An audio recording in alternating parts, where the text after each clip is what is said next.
அமைதியான சிங்கார கிராமம், மயக்கும் பொன் மாலை.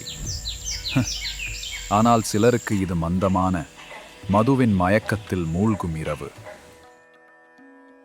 இதில் ராகவன் என்ற நம் கதாநாயகனும் ஒருவன். சிலர் பணிபுரியும் வெல்டிங் லேத் பட்டறையின் சொந்தக்காரன். பகல் வேளையில் ஒரு கடின உழைப்பாளி. ஆனால் மாலை முதல் இரவு வரை மயக்கத்தில் தள்ளாடும் ஒரு கள்ளுப்பிரியன். அவன் தனது குடும்பத்திற்காக கடுமையாக உழைத்தான். இருந்தும் சூரிய அஸ்தமனத்திற்கு பிறகு அவனது கால்கள் ஒருபோதும் நேரே வீட்டிற்கு சென்றதில்லை. அவன் அதை ஒரு வலி நிவாரணி என்று சொல்லிக் கொண்டான். தெனோ இது ஒரு சாக்கு. என்னகித்தா ஒரு முடிவு வருமோ கடவுளே. முன்பு உயிருக்கும் மேலாக அன்பு செய்த தனது மனைவி குழந்தைகளை அன்பு காட்டுவதை முற்றிலும் மறந்துவிட்டான். அமைதியற்ற நாட்கள் உருண்டோடியது. ஒரு அன்பான மனைவியின் பிரார்த்தனை தூய்மையானதாக இருக்கும்போது பரலோகம் கூட பதிலளிக்க காத்து கொண்டிருக்கிறது. ஒரு நாள் அவள் அருகிலுள்ள பூசாரியை அணுகி தனது நிலைமையை விளக்கினாள். நீண்ட யோசனைக்குப் பின் பூசாரி ஒன்றை உணர்ந்தார். போதைக்கு சிகிச்சை தண்டனை அல்ல, மாறாக மன மாற்றம் என்பதை அந்நேரத்தில் உணர்ந்தார். மறுநாள் பூசாரி ராகவனை அழைத்தார். ராகவா, உனக்கு ஒரு வேலை செய்வியா?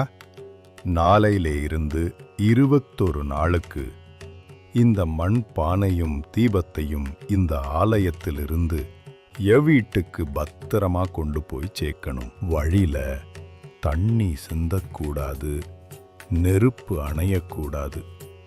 முடியுமா ராகவா? சாமி, நானா? என்னால முடியுமா சாமி? உன்னால முடியும்.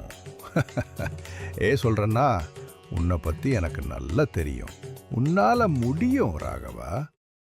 மறுநாள் மாலை ராகவன் ஆலயத்திற்குள் சென்று அந்த பூசாரியிடம் விளக்கையும் பானையும் வாங்கிக் கொண்டான். பயத்தோடும் பணிவோடும் வாங்கிக் கொண்டு அவர் வீட்டை நோக்கி நடந்தான். பயம் அவனை மேற்கொள்ளவே கால்கள் தாளம் தப்பியது. ஆனாலும் அதை சமாளித்து உடலையும் உள்ளத்தையும் கட்டுப்படுத்தி நடந்தான். திடீரென ஒரு குரல். அது அவனது மாலை நண்பனின் குரல். எங்க போற? வா, ஒரு கிளாஸ் சாப்பிட்டு போ. குடுக்காம போற? இன்னைக்கு என்ன ஆச்சு? ராகவனின் கால்களும் கவனமும் ஒரு நொடிக்கு தடுமாறியது. முதன்முறையாக அவன் சோதனையை கடந்து சென்றான். யாரோ அவனை தடுத்ததால் அல்ல, அவனது கைகள் நோக்கத்தால் நிறைந்திருந்ததால். அதன்பின் வீடு சேர்ந்த ராகவன், நீ சாப்பிட்டியா? பசங்க தூங்கிட்டாங்களா? அவனது பேச்சிலும் நடவடிக்கையிலும் ஒரு மாற்றத்தை கண்டாள். தன் குழந்தைகள் அமைதியாக உறங்குவதை பார்த்த ராகவன் பார்வதியை நோக்கி ஒரு புன்னகை செய்த பின் கண்களை மூடி தூங்கினான். பார்வதிக்கு ஒன்று மட்டும் புரிந்தது. ராகவன் இன்று குடிக்கவில்லை. இந்த அமைதியும் மகிழ்ச்சியும் 21 நாட்களுக்கு தொடர்ந்தது. 21 நாட்களுக்கு பின் ராகவன் மிக பொலிவுடன் காணப்பட்டான். குடியால் வாழ்வை இழந்த ஒவ்வொரு மனிதனுக்கு பின்னால் ஒரு மௌன பிரார்த்தனை நிற்கிறது, பதிலும் காத்திருக்கிறது. இதை ராகவன் உணர்ந்தான். எளிய கீழ்ப்படிதல் மற்றும் அன்பின் மூலம் அவனது வாழ்வில் அமைதி திரும்பியது.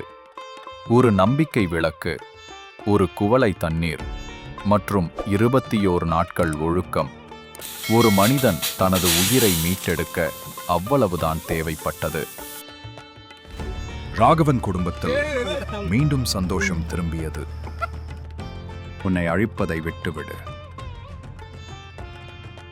உன்னை குணப்படுத்துவதை பிடித்துக்கொள். அதற்கு முன் உன்னை அழிப்பது எது என்று பகுத்தறிந்து செயல்படு.